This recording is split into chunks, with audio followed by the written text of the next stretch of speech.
Hey guys, আজ আমরা করব লম্ববৃত্তাকার চোঙের কোষে দেখি 8-এর 5, 6, 7 এই তিনটে অঙ্ক। তো দেখো 5-এরটা কি বলেছে।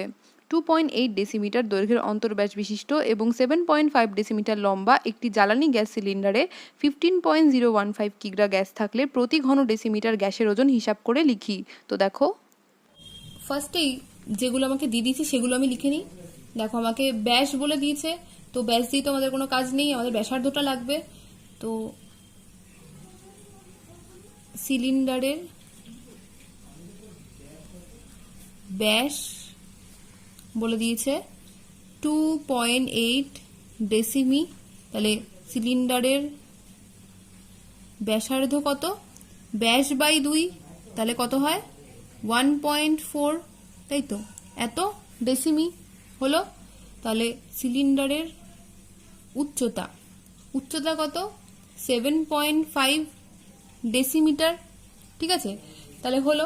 এবার আমাকে বলছে প্রতি ঘন ডেসিমি গ্যাসের ওজন হিসাব করে লিখি। তাহলে প্রতি ঘন ডেসিমি থেকে আমরা বুঝতে পারছি যে এখানে আমাকে আয়তনটা বার করতে হবে, ঠিক আছে। তাহলে সিলিন্ডারের আয়তন দ্যাট ইজ ইকুয়াল টু কত, পাই আর স্কোয়ার এইচ, তাই তো। তাহলে পাই আর স্কোয়ার মানে 1.4 তার হোল স্কোয়ার ইন্টু এইচ মানে 7.5 এত ঘন ডেসিমি। ওকে, তাহলে পাইয়ের মান কত 22/7।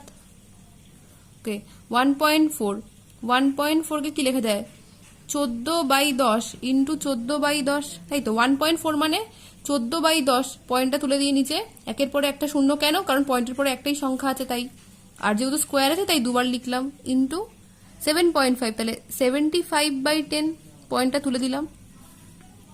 আচ্ছা, তাহলে এবার কাটাকুটি যদি করি তাহলে 7 দুগুণি 14, আচ্ছা 5 দিয়ে যদি করি 5 দুগুণি 10, 5 একে 5, 5 5 25, দেন 5 3 15, 5 দুগুণি 10, দেন 2 2 কেটে গেল, 2 একে 2, 2 দিয়ে যদি করি 2 11তে 22, ঠিক আছে।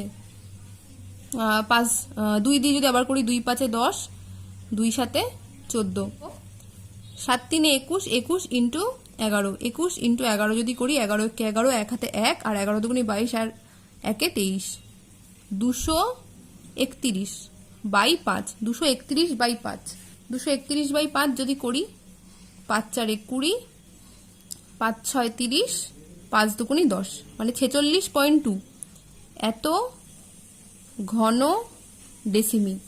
ওকে, তাহলে দেখো আমাকে প্রশ্নে কি বলে দিয়েছে যে গ্যাস সিলিন্ডারে কতটা গ্যাস ছিল, 15.015 কিগ্রা গ্যাস ছিল। তার মানে এই যে আমরা আয়তনটা বার করেছি 46.2 ঘন ডেসিমি, এতটা জায়গায় এই 15.015 এত কিগ্রা গ্যাস ছিল। তাহলে এখান থেকেই আমরা বার করে নিতে পারবো যে প্রতি ঘন ডেসিমি গ্যাসের ওজন কত।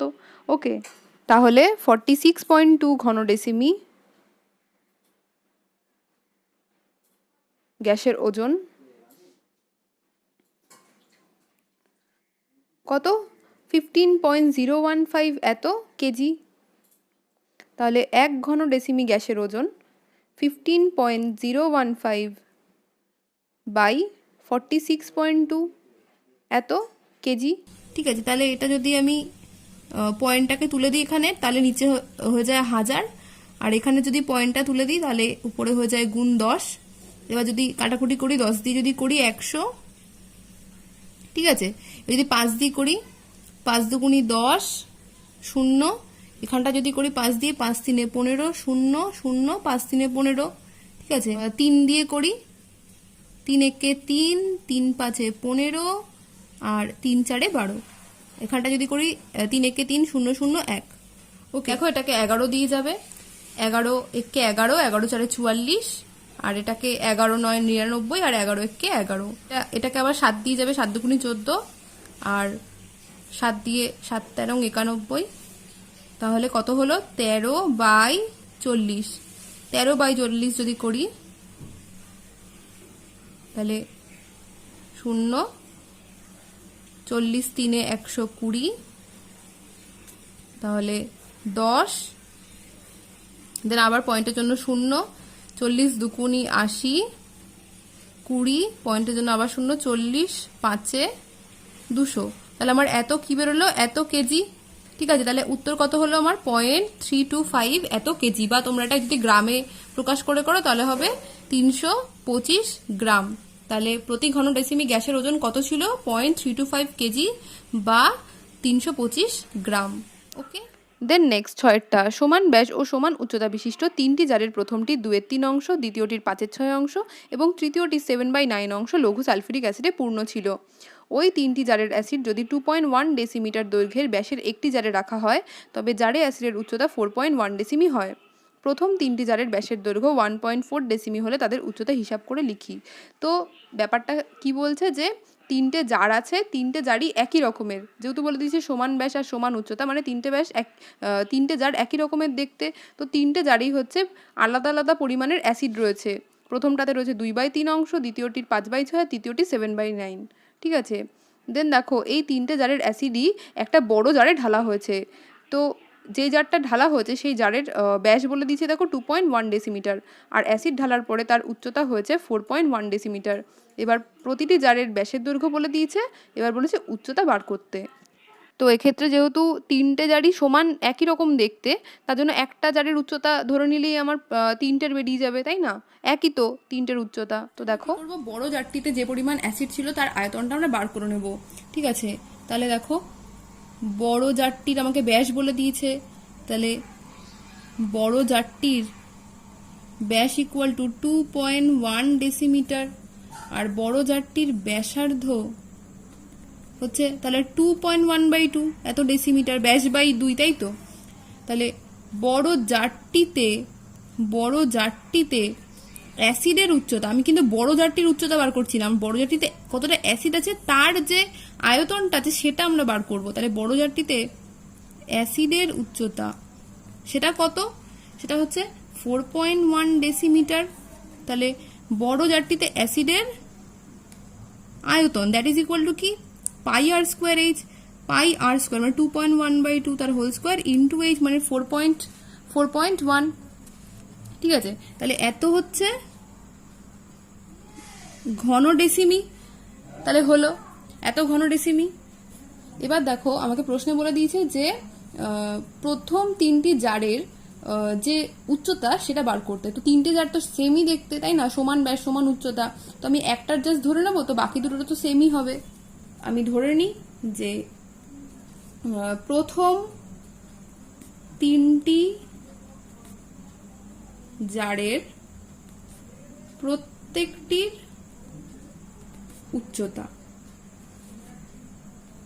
উচ্চতা কত? প্রত্যেকটির উচ্চতা হচ্ছে এইচ। ঠিক আছে, এত ডেসিমি, এটা ধরে নিলাম আমরা, এত ধরে নিলাম। আচ্ছা, তাহলে প্রথম 3টি জারের প্রত্যেকটির আমাকে বলে দিয়েছে ব্যাস বলে দিয়েছে, প্রত্যেকটির ব্যাস বলে দিয়েছে। সেই ব্যাসটা কত? সেই ব্যাসটা হচ্ছে 1.4 ডেসিমি। তাহলে প্রথম 3টি জারের প্রত্যেকটির ব্যাসার্ধ বার করে নিই, কারণ ব্যাস দিয়ে তো আমার কিছু হবে না। তাহলে 1.4/2, তাহলে কত হয় এটা? 0.7 এত ডেসিমি, তাহলে বেরিয়ে গেল।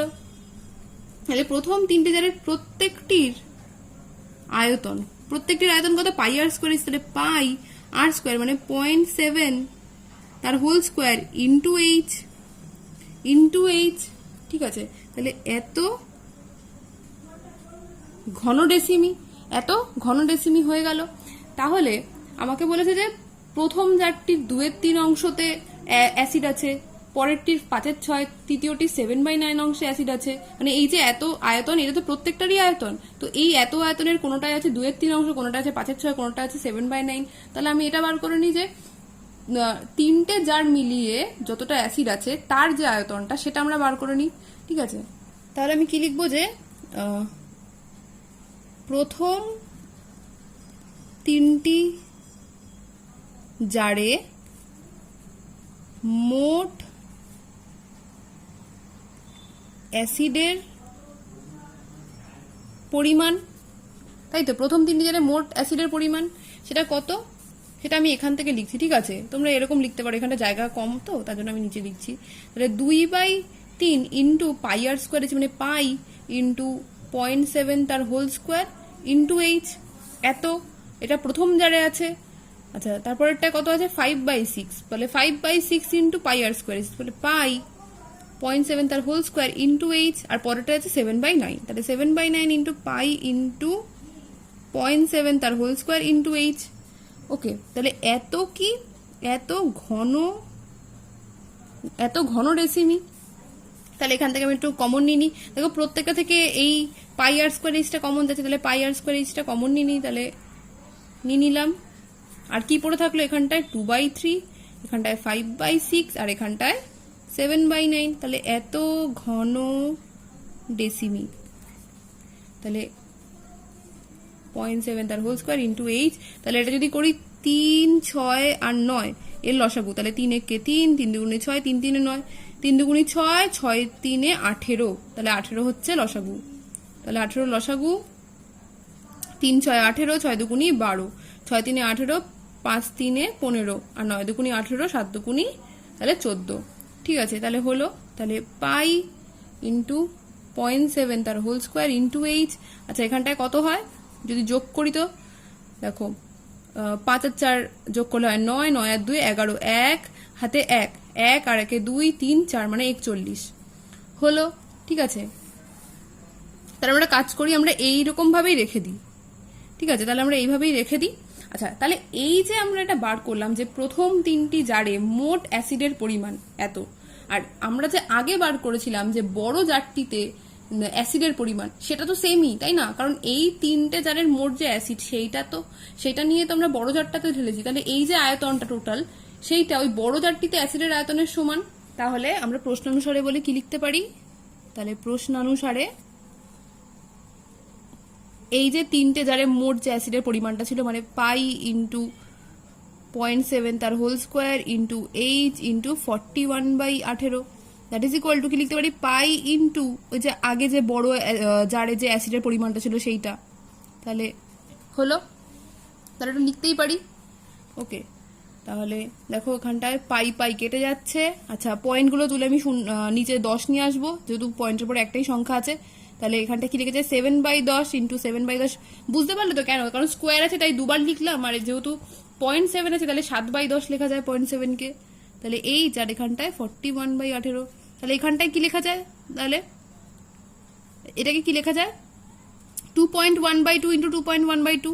ঠিক আছে, তাহলে এখানটা যেহেতু পয়েন্ট আছে তাই নিচে 10 ইন্টু 2। 10 কেন লিখলাম, পয়েন্টের পরে একটা সংখ্যা তাই, এখানটা তো তাই পয়েন্টের পরে একটা সংখ্যা, তো নিচে 10। ঠিক আছে, আচ্ছা এবার আমরা কাটাকুটি করবো। 41 41 কেটে যাচ্ছে, 7 3 21, দেন আবার 7 3 21, দেন 10 1 10, আবার 10 1 10, 2 9 18।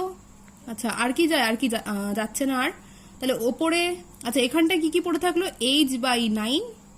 ওকে, h/9, আর এখানটায় 3 3 9, আর এখানটা হচ্ছে 10 দুগুণি 20। আচ্ছা এখানটায় ভাগ আছে 9টা, ওদিকে গেলে কি হবে, গুণ হয়ে যাবে। তাহলে 9 9 81/20, 81/20, 81 বাই যদি 20 করি তাহলে 20 4 হচ্ছে 80, আর এখানটা 1 পয়েন্টের জন্য একটা শূন্য, তো হবে না, আরো একটা শূন্য, 20 5 100, তাহলে এত ডেসিমি।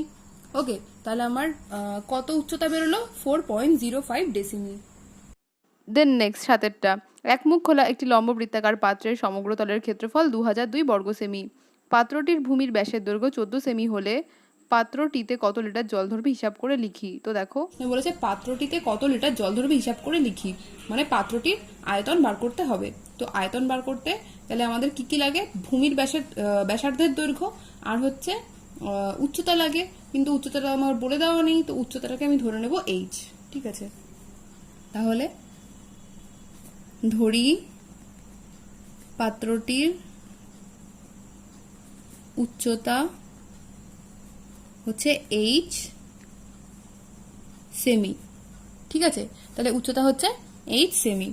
আচ্ছা, পাত্রটির ভূমির ব্যাসের দৈর্ঘ্য দ্যাট ইজ ইকুয়াল টু কত বলে দিয়েছে, 14 সেমি। 14 সেমি, তাহলে পাত্রটির ভূমির ব্যাসার্ধের দৈর্ঘ্য কত, 14/2 ব্যাস/2, তাই তো, তাহলে 7 সেমি হলো। আচ্ছা দেখো, আমাকে বলেছে এক মুখ খোলা একটি লম্ববৃত্তাকার পাত্র, ঠিক আছে, এক মুখ খোলা, ঠিক আছে, তাহলে এক মুখ খোলা লম্ববৃত্তাকার পাত্রের সমগ্র তলের ক্ষেত্রফলটা কি হবে? দেখো তাহলে এক মুখ খোলা পাত্রটির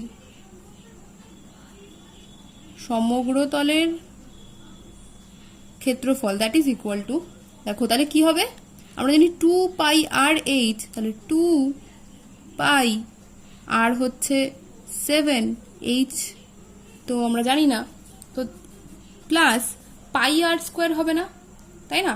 2πr² হয় জেনারেলি। কেন হয় 2πr²? কারণ ওপরের যে বৃত্তটা থাকে আর নিচের যে বৃত্তটা থাকে, কিন্তু এক্ষেত্রে বলেছে এক মুখ খোলা পাত্র, তার মানে ওপরের যে বৃত্তটা সেটা নেই, তাই তো, ওটা তো খোলা রয়েছে, তাহলে কি হবে, শুধু πr² হবে, মানে শুধু যে নিচের যে ভূমিটা রয়েছে সেইটাকে শুধু আমরা কনসিডার করব, তাই তো, তাহলে πr² মানে 7²। ওকে, তাহলে এত বর্গ সেমি, ঠিক আছে, তাহলে 2 গুণ 7 হচ্ছে 14 πh, 14 πh প্লাস 7² হচ্ছে 49 ইন্টু পাই, তাহলে এত বর্গ সেমি হলো। তাহলে এইটা ইকুয়াল টুই তো আমার 2002 বর্গ সেমি, তাই না? এটা তোমাকে প্রশ্নে বলে দিয়েছে, তাই না? তাহলে প্রশ্নানুসারে কি লিখতে পারি, এই 14 πh plus 49 pi that is equal two 2002, তাই তো? তাহলে দুটো থেকে কি কমন যাচ্ছে, পাই কমন যাচ্ছে, তাহলে 14h plus 49 that is equal two 2002। তাহলে এখানটায় পাইটা আছে গুণ, এদিকে গেলে কি হবে, ভাগ হবে, তাহলে 14h প্লাস 49 ইকুয়াল টু পাইয়ের মান কত, 22/7, এটা গুণ আছে, এদিকে গেলে ভাগ হবে, ভাগ হবে মানে উল্টে যাবে, মানে 7/22। ফার্স্টে 2 দিয়ে কাটাকুটি করছি, 2 11 22, 2 1 2 0 0 1, দেন 11 দিয়ে কাটাকুটি করছি, 11 9 99, 11 1 11। ওকে, তাহলে 14h, এখানে প্লাস 49, দিকে গেলে -49, আর এখানটা যদি এটা গুণ করি 7 1 7, 7 9 63, আচ্ছা এটা প্লাসটা দিকে গেলে মাইনাস, তাহলে দেখো তাহলে 14h ইকুয়াল টু কত, 588। ওকে, আর এখানে 14টা গুণ আছে, দিকে গেলে কি হবে, ভাগ হয়ে যাবে, তাহলে ভাগ হচ্ছে 14, তাহলে এটা কত হয়, 42, তাহলে এত হচ্ছে সেমি, তাহলে উচ্চতা আমার বেরিয়ে গেল 42 সেমি। এবার আমরা আয়তন বার করে নেব, তাহলে আয়তন ইকুয়াল টু πr², তাহলে πr² মানে হচ্ছে 7² ইন্টু h মানে 42, তাহলে পাই এর মান বসিয়ে দিলাম, তাহলে 7 গুণ 7 লিখে দিলাম, 7 7 কেটে গেল। আচ্ছা এবার যদি গুণ করি হয় 6468, এত কি, এত ঘন সেমি, এত ঘন সেমি। এবার আমাকে বলেছে কত লিটার, আমাকে লিটারে নিয়ে যেতে হবে, তাহলে আমি এটাকে কি করব, দেখো এটাকে আমি 1000 দিয়ে ভাগ করে দেবো, ভাগ করে দিলে কিসে চলে আসবে, আমার ঘন ডেসিমিটারে। এবার তোমরা ভাবছো সেমি থেকে ডেসিমিতে নিতে গেলে তো 10 দিয়েই জাস্ট ভাগ করতে হয়, যেহেতু এটা ঘন ডেসিমি তাই আমরা 1000 দিয়ে ভাগ করলাম, ঠিক আছে। তাহলে এটা কত হলো, 6.468 এত ঘন ডেসিমি, আর 1 ঘন ডেসিমি ইকুয়াল টু আমরা জানি 1 লিটার, তাহলে এত ঘন ডেসিমি ইকুয়াল টু 6.468 এত লিটার।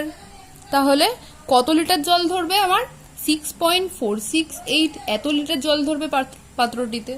তো আজকে এই পর্যন্তই। তোমাদের যদি এই ভিডিওটা হেল্পফুল বলে মনে হয় তাহলে একটা লাইক করে দিও, বন্ধুদের সাথে শেয়ার করো, যদি কোনো ডাউট থাকে আমাকে অবশ্যই কমেন্টে জানিও, আর এখনো যারা সাবস্ক্রাইব করোনি তারা সাবস্ক্রাইব করে নিও। টাটা।